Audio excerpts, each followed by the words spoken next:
Okay हाँ, हम लोग एनालाइजिंग स्ट्रेटेजिक एज पढ़ रहे थे, जिसमें हम लोग ने कुछ कॉन्सेप्ट्स के बारे में पढ़ा था। सबसे पहला कॉन्सेप्ट कौन सा था? बीपीआर, फिर बेंचमार्किंग, फिर total quality management, then six sigma. ठीक है, ये चार हम लोग ने कॉन्सेप्ट्स पढ़े थे, और अब कुछ नए कॉन्सेप्ट्स ऐड हुए हैं, उनको पढ़ने वाले हैं। बहुत इंटरेस्टिंग कॉन्सेप्ट्स हैं, और इन कॉन्सेप्ट्स को पढ़ने के बाद आपको समझ में आएगा कि दुनिया कहाँ पहुंच गई है और आप यहीं रह गए हैं। ठीक है, हाँ, तो आज आपको एग्जैक्टली यही फीलिंग आने वाली है। सबसे पहले तो इजी सा कॉन्सेप्ट है, एंटरप्राइज रिसोर्स प्लानिंग, ईआरपी। इसके बारे में पढ़ते हैं। ये उतना एडवांस कॉन्सेप्ट नहीं है, नॉर्मल है, काफी टाइम हो गया। सी, ईआरपी सिस्टम का मतलब क्या होता है? नॉर्मली एक ऑर्गेनाइजेशन में अलग अलग डिपार्टमेंट होते हैं, और हर डिपार्टमेंट अपना डेटाबेस अलग बनाता है। फाइनेंस डिपार्टमेंट का अलग है, प्रोडक्शन डिपार्टमेंट का अलग है, और हर डिपार्टमेंट अगर अपना अलग अलग डेटाबेस बना रहा है तो कहीं ना कहीं डुप्लीकेसी भी हो जाती है, रिडंडेंसी ऑफ डेटा।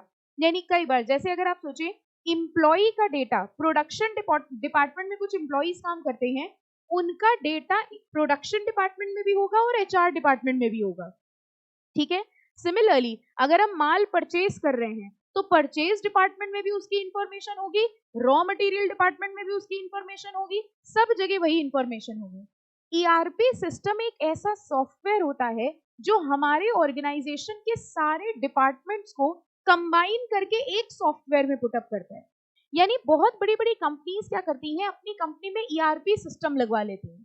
अब ईआरपी सिस्टम का मतलब ये हुआ, सारे डिपार्टमेंट्स को यहाँ पर मॉड्यूल्स बोला जाता है। ठीक है, इन सारे मॉड्यूल्स को हमने एक डेटाबेस सिस्टम में बनाया, एक डेटाबेस जनरेट किया, और सारे डिपार्टमेंट्स अपनी इंफॉर्मेशन इस डेटाबेस से रिकॉर्ड कर रहे हैं। ठीक है, फाइन, इसको कहा जाता है ईआरपी। जैसे एक छोटा सा एग्जांपल समझिए, मान लीजिए हमारी एकेडमी है, और हमारी एकेडमी में सब कुछ मैनुअल काम होता है। एक डिपार्टमेंट है जो अटेंडेंस का रिकॉर्ड रखता है, कौन बच्चा आ रहा है कौन नहीं जा रहा है। एक डिपार्टमेंट है जो लाइब्रेरी मेंटेन कर रहा है। एक डिपार्टमेंट है जो फीस का मैटर हैंडल कर रहा है। एक डिपार्टमेंट एडमिशन हैंडल कर रहा है। अब एडमिशन वाले डिपार्टमेंट ने जो डेटा रखा है, वही डेटा सेम स्टूडेंट्स का आएगा फीस वाले डिपार्टमेंट में भी, और वही सेम डेटा अटेंडेंस डिपार्टमेंट में, वही एक ही बच्चा तो होगा, उसने पहले एडमिशन लिया होगा, फिर फीस सबमिट करी होगी, फिर उसकी अटेंडेंस होगी। लेकिन हर डिपार्टमेंट अलग अलग ये सिस्टम मैनेज कर रहा है। अब हमने अपनी एकेडमी में ईआरपी सिस्टम लगवा लिया। ईआरपी सिस्टम के अंदर क्या होगा, जैसे ही किसी बच्चे का एडमिशन हुआ, उसका ऑनलाइन एक डेटाबेस क्रिएट हो गया। उसी ऑनलाइन सिस्टम से उसकी फीस का सिस्टम पता चल जाता है, कितनी ड्यू है क्या है, और उसी ऑनलाइन सिस्टम से उसकी अटेंडेंस रिकॉर्ड हो जाती है। यानी डेटाबेस एक क्रिएट है, लेकिन वर्किंग सारे डिपार्टमेंट्स कर रहे हैं। तो जितनी बड़ी बड़ी ऑर्गेनाइजेशन होती है, हमारी ऑर्गेनाइजेशन छोटी है, यहाँ कम डिपार्टमेंट्स हैं, बड़ी बड़ी ऑर्गेनाइजेशन में बहुत सारे डिपार्टमेंट्स होते हैं। उन सारे डिपार्टमेंट्स को एक सॉफ्टवेयर में कंबाइन करने को क्या कहा जाता है, इंटरप्राइज रिसोर्स प्लानिंग। तो देखिए क्या है ERP. enterprise resource planning is a modular software system designed to integrate the main functional areas of an organization business into a unified system। यानी सारे functional areas को हमने एक unified system में convert कर लिया। An ERP system include core software component often called modules, इनको module कहा जाता है, that focus on essential business areas such as finance, accounting, HR, production, material management, customer relationship, supply chain management, etc। तो ये जितने अलग अलग modules हैं, ये जितने अलग अलग डिपार्टमेंट्स हैं, इन सब को कंबाइन करके एक यूनिफाइड सिस्टम बना दिया, जिसको क्या कहा गया, ERP. Organizations choose which core module to use based on which are most important to their particular business। अब अपने ईआरपी में वो कौन कौन से डिपार्टमेंट्स को इंक्लूड करना चाहते हैं, उस हिसाब से कंपनी का ईआरपी सॉफ्टवेयर डिजाइन किया जाएगा। तो कंपनीज अपना ईआरपी सॉफ्टवेयर बनवाती हैं। जैसे कुछ होते हैं टेलर मेड पैक्स और कुछ होते हैं रेडीमेड। रेडीमेड समझ गए, जैसे एक मैन्युफैक्चर, मान लीजिए एकेडमी के लिए या एजुकेशनल इंस्टीट्यूशन के लिए एक रेडीमेड पैक था, जिसमें एक पेरोल मतलब सॉफ्टवेयर था जो कि एक फीस देख रहा है, एक अटेंडेंस देख रहा है, सब कुछ था। लेकिन मान लीजिए हमने कहा मेरी एक बहुत बड़ी ऑर्गेनाइजेशन है और हम अपने हिसाब से अपना सॉफ्टवेयर बनवाना चाहते हैं, वो सॉफ्टवेयर भी हमारे लिए बना दिया जाएगा, and that will be considered as ERP. इसको कई बार ईआरपी सॉल्यूशंस भी बोलते हैं। सॉल्यूशन का मतलब होता है ये एक सॉल्यूशन है for all the problems arising in the enterprise. Okay, next लिखा है, what primarily distinguishes ERP software from stand alone targeted software, जो अकेले अकेले सॉफ्टवेयर होते हैं और ईआरपी सॉफ्टवेयर होता है, उसमें मेन डिफरेंस क्या होता है? कह रहे हैं which many vendors and industry analysis refer to as best of breed solution is a common central database. कह ले ERP में एक central database है from which the various ERP software module access information. एक database से सब access कर रहे हैं. सोचिए अगर ERP सिस्टम ना होता और हम अपनी ऑर्गेनाइजेशन को सॉफ्टवेयर ओरिएंटेड करवाना चाहते तो हम एक सॉफ्टवेयर लेते फीस मैनेजमेंट का, एक सॉफ्टवेयर लेते अटेंडेंस रिकॉर्डिंग का, एक सॉफ्टवेयर लेते एडमिशन सिस्टम का, और सारे अलग अलग सॉफ्टवेयर अपना अपना डेटाबेस क्रिएट करते. ईआरपी में क्या हो गया, हमने एक सॉफ्टवेयर एक डेटाबेस क्रिएट करके सारे प्रोसेसेस को एक साथ मैनेज कर दिया. That is what is known as a ERP system. समझ आ गया ना कॉन्सेप्ट कैसे वर्क करता है? Now this means that companies using ERP are largely saved from having to make double entries to update information. Double entry, जैसे अभी हमने आपको एग्जांपल दिया कि प्रोडक्शन डिपार्टमेंट के एम्प्लॉय का डेटा प्रोडक्शन डिपार्टमेंट में भी मेंटेन हो रहा था, एचआर डिपार्टमेंट में भी. मान लीजिए उस एम्प्लॉय की कोई इंफॉर्मेशन चेंज होती है, मान लीजिए उस एम्प्लॉय का एड्रेस चेंज होता है. अब ये एड्रेस चेंज आपको दो जगह करना पड़ेगा, एक प्रोडक्शन डिपार्टमेंट के रिकॉर्ड्स में और एक एचआर डिपार्टमेंट के रिकॉर्ड्स में. जबकि अगर हमारा ईआरपी सॉफ्टवेयर होता तो हम सिर्फ एक जगह एंट्री पास करते और ऑटोमेटिकली सब जगह डेटाबेस अपडेट हो जाता. Okay, how ERP system work. अब देखिए ईआरपी सिस्टम कैसे काम करता है. ERP system rely on centralised relational database which collects business information and store them in tables. सारी इंफॉर्मेशन को कलेक्ट करके टेबल में स्टोर कर लिया. Having the data stored centrally allow end users such as from finance, sales and other department to quickly access the desired information from for analysis. कोई भी department अब information लेना चाहता है तो वो डायरेक्टली उस डेटाबेस पे जाएगा और उस डेटाबेस से इंफॉर्मेशन ड्रॉ कर लेगा. Instead of employees in different department managing their own spreadsheet in report, अब सबको अलग अलग अपनी रिपोर्ट्स बनाने की जरूरत नहीं है. ERP सिस्टम रिपोर्ट्स जनरेट करता है from a single centralised system. I hope the concept of ERP is very clear. ठीक है, अब देखिए इसके इंपॉर्टेंस है. क्या क्या इंपॉर्टेंस है? ऑब्वियसली कॉस्ट सेविंग होती है, बिजनेस प्रोफिशिएंसी इंक्रीज होगी, a business process platform for process standardisation. अगर सब जगह एक ही डेटा है, सारे डिपार्टमेंट सेम डेटा यूज कर रहे हैं, तो आपको नहीं लगता प्रोसेस स्टैंडर्डाइज हो गया? सबको कॉमन डेटाबेस मिल रहा है तो सबकी रिपोर्ट्स भी एक जैसी बनेगी.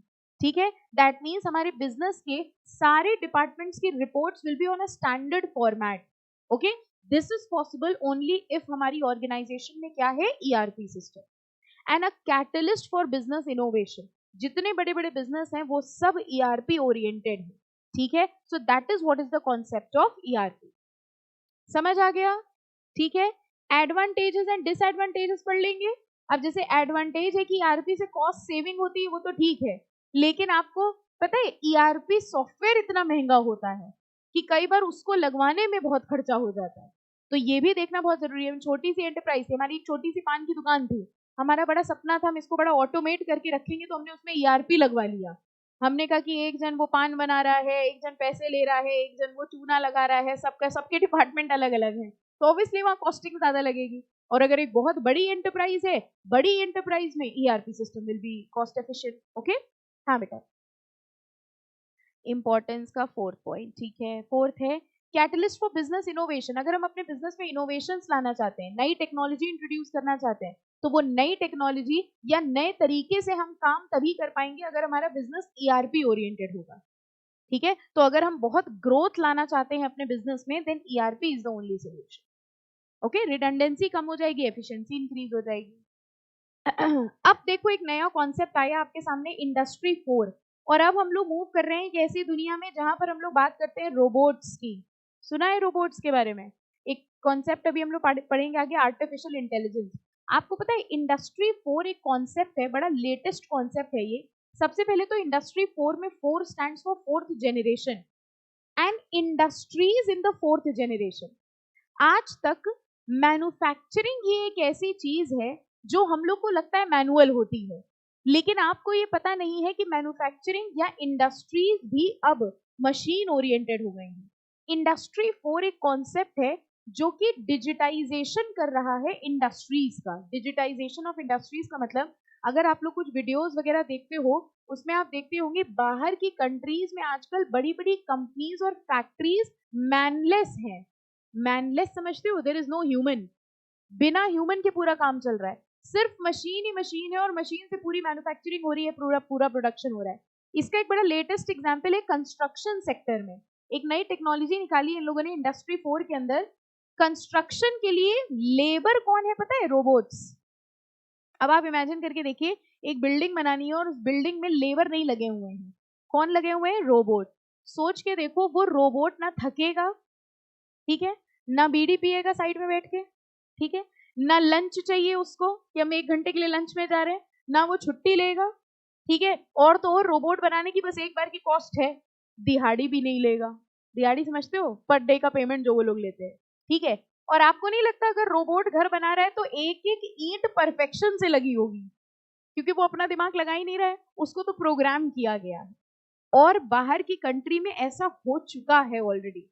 They are constructing buildings using robots, using artificial intelligence, and that is industries in the 4th generation. हमारी कंट्री में अभी ऐसा नहीं हुआ है, और हमारी कंट्री में हमें पर्सनली लगता है ऐसा होना भी नहीं चाहिए, क्योंकि हमारी कंट्री लेबर सरप्लस इकोनॉमी है। लेबर सरप्लस इकोनॉमी में लेबर जाएगा कहाँ? आप सोचो, एक कंस्ट्रक्शन साइट में कितना लेबर काम करता है, अब वहां लेबर को हटा के रोबोट, वो लेबर कह रहा है रोबोट की जगह हम ही को रख लो, हम ही रोबोट हैं, हम ही को बना लो जो बनाना है। बट ऐसी कंट्रीज, आप सोचो हम लोग किस तरफ मूव कर रहे हैं। अगर ये और इंडिया में आएगी ही आएगी टेक्नोलॉजी, अगर बाहर है तो निश्चित है यहाँ पर आनी। तो बाहर की कंट्रीज में फैक्ट्री प्रोडक्शन कर रहे हैं गुड्स का। गुड्स के प्रोडक्शन में there is not a single individual, एक इंडिविजुअल नहीं है, प्रोग्रामिंग कर दी, सॉफ्टवेयर बना दिया, पूरा production process without human intervention में। यानी अब हमारी इंडस्ट्रीज और manufacturing companies they have reached to 4th generation, और इसी को नाम दिया गया है इंडस्ट्री 4। समझ आ गया? ठीक है। बहुत जल्दी आपको सुनने को मिलेगा कि आपकी जगह रोबोट्स हैं जिन्होंने सीएस कर लिया पूरा, ना वो थकेंगे, 24-24 घंटे क्लास भी पढ़ लेंगे, 3 घंटे क्या 15 मिनट में पेपर लिखाएंगे पूरा, रोबोट है, ठीक है। तो देखो, McKinsey defines industry 4 as digitisation of manufacturing sector with embedded sensor in virtually all product. आप खुद सोच के देखिए, अगर सारी चीजें हमको मशीन ओरिएंटेड करनी है तो इनका टेक्नोलॉजी क्या होती है पता है? ये सारे प्रोडक्ट्स में, सारी चीजों में सेंसर फिट करते हैं, सेंसर लगाते हैं, तभी तो रिकॉर्ड, तभी तो ऑटोमेटिक काम हो रहा है सब कुछ, ठीक है। तो इनकी टेक्नोलॉजी ही यही है कि हम ऐसे प्रोडक्ट्स बना रहे हैं, हम ऐसी मशीन्स ला रहे हैं विच आर सेंसर ओरिएंटेड। और सेंसर का मतलब ही यही हो गया कि उनको ह्यूमंस की रिक्वायरमेंट नहीं है। Okay. Virtually all product components and manufacturing equipment, ubiquitous cyber physical system, and analysis of all relevant data. It is driven by 4 clusters of disruptive technology: data, computational power and connectivity।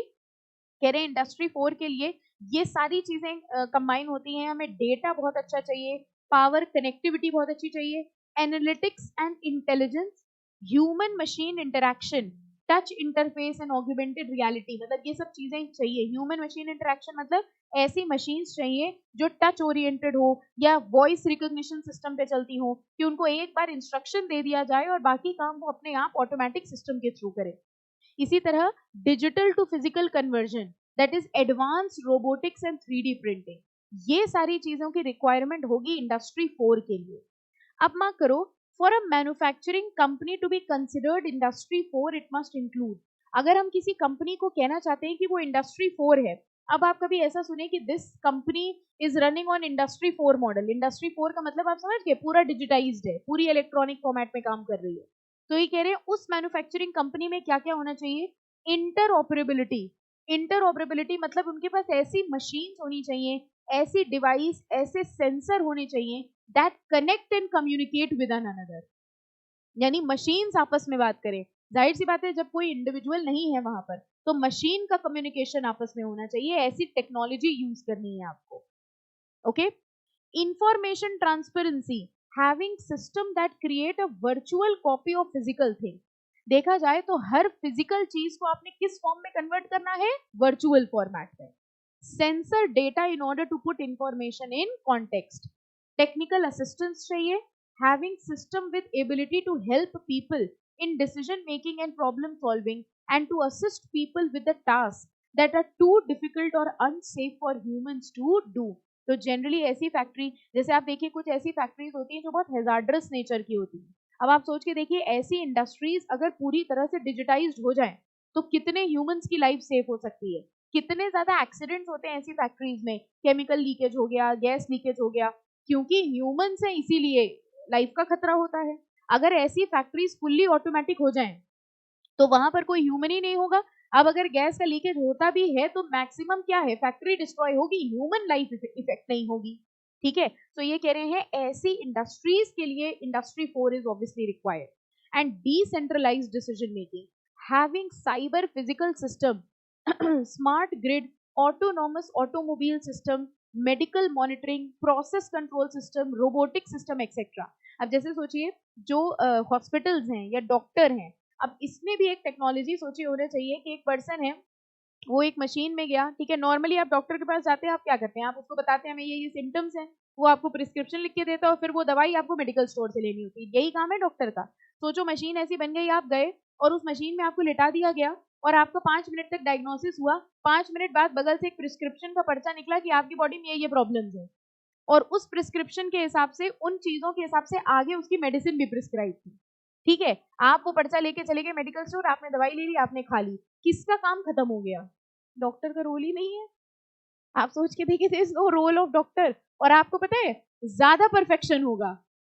कई बार doctor तो इतनी सारी चीजें पहचान नहीं पाता, आपने symptom नहीं बताए, ठीक है, वो पहचान नहीं पाया, या जब आप डॉक्टर के पास आते हैं वो 1-2 टेस्ट बताता है, अच्छा ब्लड टेस्ट करा लो, ये टेस्ट करा लो, 2-3 टेस्ट तो बोलता ही नहीं है. यहाँ तो आप मशीन में अगर चले गए तो पूरी बॉडी ही टेस्ट हो गई. ठीक है, कुछ नॉर्मल चीजें भी जिनको हम लोग नॉर्मल ले लेते हैं कि चलो थोड़ा सा ये कम है, थोड़ा वो ज्यादा, उसकी भी दवाई लिख दी उसने. वो तो मशीन है कि देखो ये आपके में इतना 0.01% कम है, इसके लिए ये टैबलेट, इसके लिए ये टैबलेट, इसके लिए ये टैबलेट. डॉक्टर का काम खत्म. ये जमाना भी आएगा, इंतजार करिए. आपके बच्चे जब हो जाएंगे, पोते पोती जब हो जाएंगे, तब तक हो सकता है यही जमाना आ चुका हो. तो अगर इंडस्ट्रीज डिजिटाइजेशन मोड पे 4th जनरेशन पे चली गई हैं तो उनको क्या नाम दिया जाता है? इंडस्ट्री 4. ठीक है, अब आता है अगला concept, obviously artificial intelligence. Artificial intelligence is robotics. अच्छा एक बात बताइए, कई बार आपने ऐसा नोटिस किया है, जैसे आप किसी कंपनी में बात करते हैं या कुछ करते हैं तो उनका एक चैट बॉक्स आता है. कई बार ईमेल वो उस पे भी आता है, कुछ वेबसाइट्स होती हैं, आप कुछ सर्च करते हैं तो एक चैट बॉक्स आ जाता है और वहां से एक बंदा आपसे बात करने लग जाता है. वो रोबोट होता है. आप उसको लड़का या लड़की समझ के बातें करने लगते हैं, और बताओ क्या चल रहा है ना. मैक्सिमम कई बार इंसान भी होते हैं, इंडिया में ज्यादातर इंसान ही होते हैं, बट वो जो बहुत बड़ी बड़ी कंपनीज, बहुत बड़ी बड़ी जो कंपनीज होती हैं वहां पर दिस इज अ सिस्टम, और इसको पता है क्या कहा जाता है? चैटबोट कहा जाता है. Robot which is chatting, chatbot. ठीक है, और वो नाम देंगे उनको. ठीक है, कि your call is now connected to Ankita for example. ठीक है, your call is now connected to Rosie. आप सोचे रोजी आई है बात करने आज? कोई रोजी नहीं है, वो सिर्फ रोबोट है.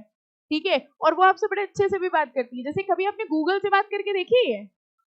ये देखो सब बात करे बैठे हैं ना. आप गूगल को जो बोलेंगे बड़े प्यार से आपको रिप्लाई करेगी. दुनिया में कोई इतने प्यार से आपको रिप्लाई नहीं करेगा जो गूगल करती है. ठीक है, उसी तरह ये चैटबॉट्स होते हैं. This is all artificial intelligence.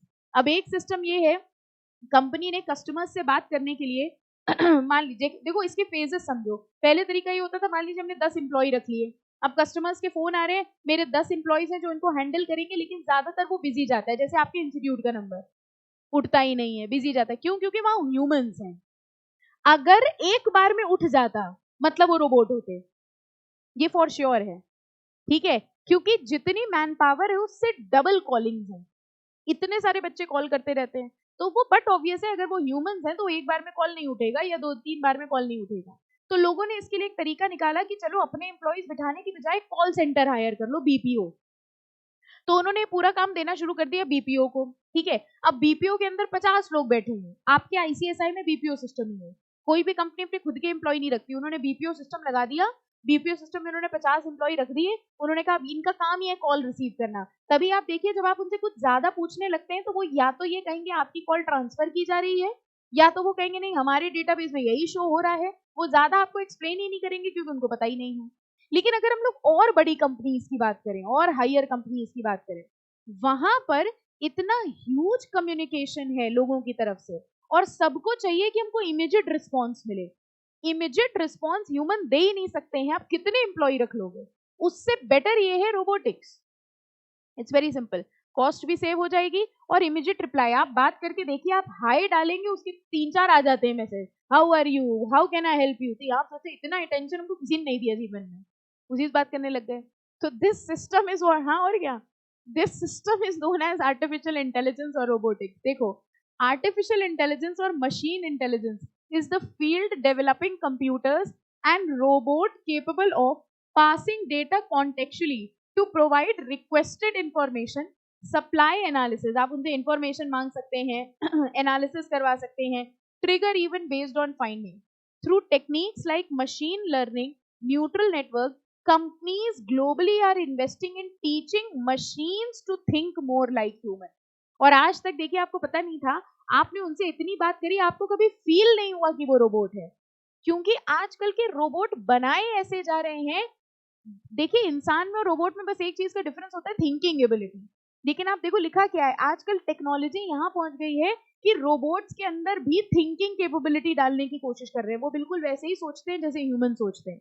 तो that is what is how high level technology has been gone. और अब तो हमको ये लग रहा है, अब आपको ये पता चल गया, तो आप किसी से भी आप बात करेंगे तो आप उससे ये भी पूछ लेंगे तुम रोबोट तो नहीं हो, है ना।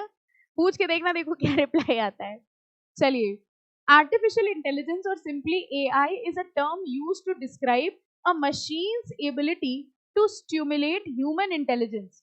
Actions like learning, logic, reasoning, perception, creativity that were once considered unique to human. एक समय पे ये सारा काम सिर्फ ह्यूमन करते थे, now being replicated by technology and used in every industry. A common example of artificial intelligence in today's world is chatbot, specifically the live chat versions that handle basic customer service requests on companies' website. As technology evolves, so does our benchmark for what constitutes AI. अब कह रहे हैं 9 areas हैं, अगर हम अपने business में artificial intelligence बनाना चाहते हैं तो उसके कुछ एरियाज हैं, कुछ चीजों पे हमको वर्क करना पड़ेगा। सबसे पहले बिजनेस स्ट्रेटजी, हमारे बिजनेस की एक स्ट्रेटजी होनी चाहिए। यानी जब हम, अगर हम अपने ऑर्गेनाइजेशन में आर्टिफिशियल इंटेलिजेंस लाना चाहते हैं तो हमें उसको अपनी स्ट्रेटजी का पार्ट बनाना पड़ेगा। यानी जब हम पॉलिसीज बना रहे हो, प्रोसीजर्स बना रहे हो, तो ये दिमाग में रख के बनाए कि हमारी ऑर्गेनाइजेशन में आर्टिफिशियल इंटेलिजेंस इनकॉर्पोरेट करना है। So creating an artificial intelligence strategy for the sake of it won't produce great result. To get the most out of AI, it must be tied to your business strategy. Second, strategic AI priorities. इसमें देखिए हमको देखना है what are our top business priority, what problems do we want and need to solve, कि कौन से area में robotics लगाए जाए, कौन से एरिया में हमको चाहिए कि आर्टिफिशियल इंटेलिजेंस यूज होना चाहिए। किसी भी कंपनी में इमीडिएट रिस्पॉन्स चाहिए होता है कस्टमर रिलेशनशिप के एरिया में, क्योंकि कस्टमर चाहता है अगर हम फोन मिलाएं तो इमीडिएट रिस्पॉन्स आ जाए। वो इसलिए उन्होंने सिर्फ इसी एरिया में सोचा है आर्टिफिशियल इंटेलिजेंस को लगाने का। और अगर हम आपसे कहें कि उन्होंने मैन्युफैक्चरिंग के एरिया में आर्टिफिशियल इंटेलिजेंस इंक्लूड कर दिया, तो वही क्या बन गया, industry 4। That is nothing but industry 4, कि अब हम मैन्युफैक्चरिंग भी करवा रहे हैं आर्टिफिशियल इंटेलिजेंस यूज करके, मतलब रोबोटिक्स यूज करके। So that is what is industry 4। ठीक है, fine. How can AI help us deliver our strategic goals. तो हमने सबसे पहले अपनी स्ट्रेटजी में इंक्लूड करेंगे, फिर हम प्रायोरिटीज देखेंगे कि कौन से एरिया में आर्टिफिशियल इंटेलिजेंस लगाना है। Short term AI adoption priorities, transforming products and services और process is never going to be an overnight task. पूरे प्रोसेस में आर्टिफिशियल इंटेलिजेंस लगाना एक बहुत बड़ा टास्क होगा। तो आसान ये है कि हम शॉर्ट टर्म प्रायोरिटीज देखें, छोटे छोटे प्रोसेसेस में, छोटी चीजों में सबसे पहले एआई लगाने की कोशिश करें। अगर वहां सक्सेसफुल होता है फिर हम बड़े प्रोसेस में इंक्लूड कराएं। डेटा स्ट्रेटजी, कह रहे हैं आर्टिफिशियल इंटेलिजेंस के लिए डेटा की बहुत रिक्वायरमेंट है। देखिए, वो रोबोट है, robot works only on data. अगर आपने डेटा नहीं फीड किया है तो वो कोई जवाब नहीं दे पाएगा। ठीक है, जैसे इंसान तो फिर भी सोच के जवाब दे देगा। ठीक है, अगर आप, जैसे आप ह्यूमन है, आप जो पढ़ के गए वो एग्जाम में नहीं आया, जो आया वो आपने पढ़ा नहीं था, तो आप कुछ भी आंसर बना के लिख सकते हैं। लेकिन अगर आप रोबोट होते और सोचो पेपर देने जाते, तो हमने आपके अंदर जो फीड किया आप वही लिखते। अगर कोई ऐसा क्वेश्चन होता जो आउट ऑफ कोर्स आता, तो आप कहते this is not in my system. और क्या यही करते अगर आप रोबोट होते। तो ये एबिलिटी सिर्फ ह्यूमंस के अंदर है। तो data is a very strong thing. अगर बहुत स्ट्रॉन्ग डेटा है तो ही एआई अच्छे से काम कर सकता है। AI needs data to work, lots and lots of data. Therefore, you need to review your data strategy in relation to each. Ethical and legal issues कह रहे हैं, ये भी बहुत जरूरी है कि इतना सारा आर्टिफिशियल इंटेलिजेंस आप कर रहे हो, सब कुछ आप मशीन में कर रहे हो, और ये भी आपको पता है कहीं ना कहीं जब सब कुछ मशीन ओरिएंटेड हो जाता है तो एक प्रिवेसी इशू आ जाता है, डेटा लीकेज ना हो जाए, हैकिंग ना हो जाए। तो आर्टिफिशियल इंटेलिजेंस करना बहुत अच्छी बात है, लेकिन ये भी ध्यान रखना है कि हम एथिकल इश्यूज और लीगल इश्यूज को कंसिडर करें। It is therefore crucial that you apply artificial intelligence in a way that's ethical and above board. Here you will need to ask yourself questions like, how can we avoid invading people's privacy? Are there any legal implications of using AI in this way? अगर हम artificial intelligence इस तरह से use कर रहे हैं तो कहीं ऐसा तो नहीं कोई लीगल कॉन्ट्रवेंशन कर रहे हो, ये देखना भी बहुत जरूरी है। Technology issue, obviously artificial intelligence is fully based on technology, तो आपकी टेक्नोलॉजी बहुत अच्छी कैटेगरी की होनी चाहिए। Here you identify the technology and infrastructure implications of the decisions you have made so far. Skills and capacity, हर organization artificial intelligence पे काम नहीं कर सकती, इसके लिए आपको स्किल्स चाहिए, कैपेसिटी चाहिए। For those company who aren't Facebook or Google, accessing AI skills can be a real challenge. Therefore, this step is about reviewing your in-house AI skills and capability. Implementation, जब एक बार आपने ये factors देख लिए, अब आप artificial intelligence को अपनी ऑर्गेनाइजेशन में इंप्लीमेंट करेंगे। Here you need to think about how you will turn your AI strategy into reality. और आर्टिफिशियल इंटेलिजेंस के लिए आपको अपने मैनेजमेंट में भी चेंज करना पड़ सकता है, because people are so wary of AI, particularly what it might mean for their job.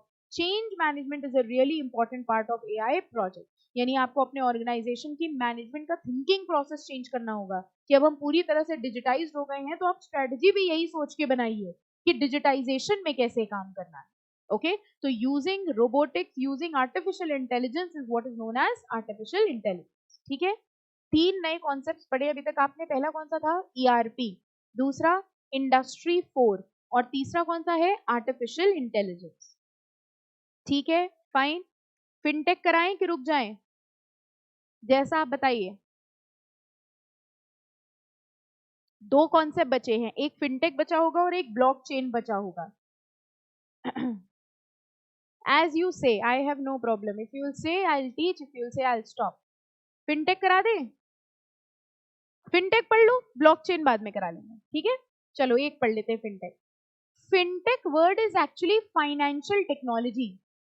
Basically आजकल हम लोग फाइनेंशियल सेक्टर में टेक्नोलॉजी का यूज कर रहे हैं। आप देखिए, बैंक आपके फोन में आ गया है, आप फंड ट्रांसफर इलेक्ट्रॉनिकली कर रहे हैं, मोबाइल बैंकिंग भी हो गया है। फाइनेंशियल सर्विस सेक्टर में जब हम टेक्नोलॉजी यूज करते हैं, उसी को क्या कहा जाता है? फिनटेक। दो वर्ड है, फाइनेंशियल टेक्नोलॉजी, यानी using technology in the financial service sector. Okay, देखो, financial technology is used to describe new technology that seeks to improve and automate the delivery and use of financial services. As its core, fintech is utilized to help companies, business owners and consumers better manage their financial operations. जब से ये पूरा mobile banking, electronic banking हुआ है, तो customers को तो फायदा हुआ ही है, बैंक्स को भी इजी हो गया है। पहले सारे कस्टमर बैंक जाते थे, सारे ट्रांजैक्शन मैनुअल करते थे, लेकिन ऑनलाइन ट्रांजैक्शन होने की वजह से अब बैंक के लिए भी डेटा मैनेज करना आसान है। उन्होंने क्या किया है? उन्होंने अपने फाइनेंशियल सिस्टम में टेक्नोलॉजी को इनकॉर्पोरेट किया है, और इसी कॉन्सेप्ट को क्या कहा जाता है? Fintech. Fintech, the word is a combination of financial technology. Broadly, the term financial technology can apply to any innovation in how people transact business, from invention of digital money to double entry bookkeeping.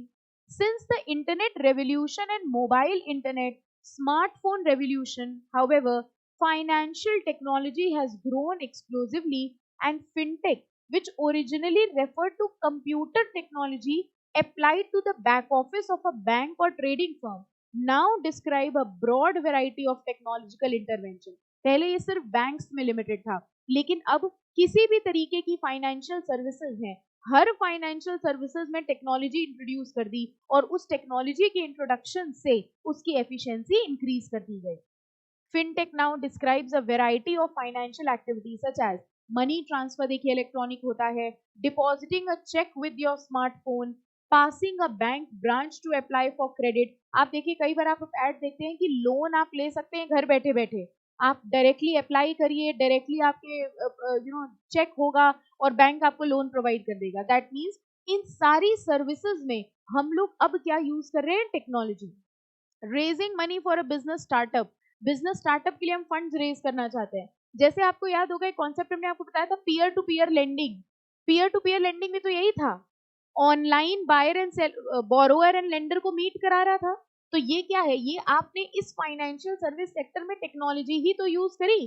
पहले क्या होता था, हम bank में जाते थे, document दिखाते थे, फिर हमको लोन सैंक्शन होता था. अब एक ऑनलाइन वेबसाइट है, आपको जितना लोन चाहिए, जिस रेट पे चाहिए वो आप मेंशन कर दो, कोई लेंडर भी अपनी चीजें मेंशन करेगा, कॉन्ट्रैक्ट डील हो जाएगा, आपको लोन मिल जाएगा. So you are using technology in all the financial service sector, and that all is considered under one word which is known as fintech. तो fintech के यूजर्स देखो कौन कौन से हैं, B2B, bank to bank. Bank एक दूसरे bank से जो कम्युनिकेशन करता है वो भी अब टेक्नोलॉजी ड्रिवन हो गया है, वो भी ऑनलाइन सिस्टम के थ्रू करेगा. B2B समझ गए, business to business. Business client, bank अपने क्लाइंट से या कंपनीज अपने क्लाइंट से ट्रांजैक्शन करती हैं. B2C, आप देखिए आजकल ये भी आप देखते हो कि जो पॉलिसीज भी ऑनलाइन होती हैं, आप इंश्योरेंस पॉलिसी या किसी भी चीज की पॉलिसी भी ऑनलाइन करा सकते हैं, वो भी फाइनेंशियल सर्विस सेक्टर है, उन्होंने भी टेक्नोलॉजी इनकॉर्पोरेट करी और उन्होंने भी services the. And obviously the consumer, ये सारे लोग हैं जो फिनटेक की सर्विसेज को यूज करते हैं. So introducing technology in financial service sector is what is known as fintech. आ गया समझ में, ठीक है, फाइन. चलो we'll stop. Blockchain technology next turn, वैसे जरा ऐसा ही था बट स्टिल कहो तो करा दें. 5 मिनट और 5-7 मिनट और करा दें, एक चैप्टर हो जाएगा. ठीक है. अब कुछ बच्चे हाँ कह रहे हैं, कुछ बच्चे ना कह रहे हैं, हम बीच में फंस गए. चलो नेक्स्ट टर्न पे कर लेंगे, ठीक है. अभी माइंड रिलैक्स करिए, परेशान ना होइए. नेक्स्ट टर्न में ब्लॉकचेन खत्म करके we'll start with a new one. Okay, आराम आराम से करो, कोई जल्दी नहीं है, ऐसा ना हो कि पूरा बाउंस ही हो जाए. ठीक है, चलिए.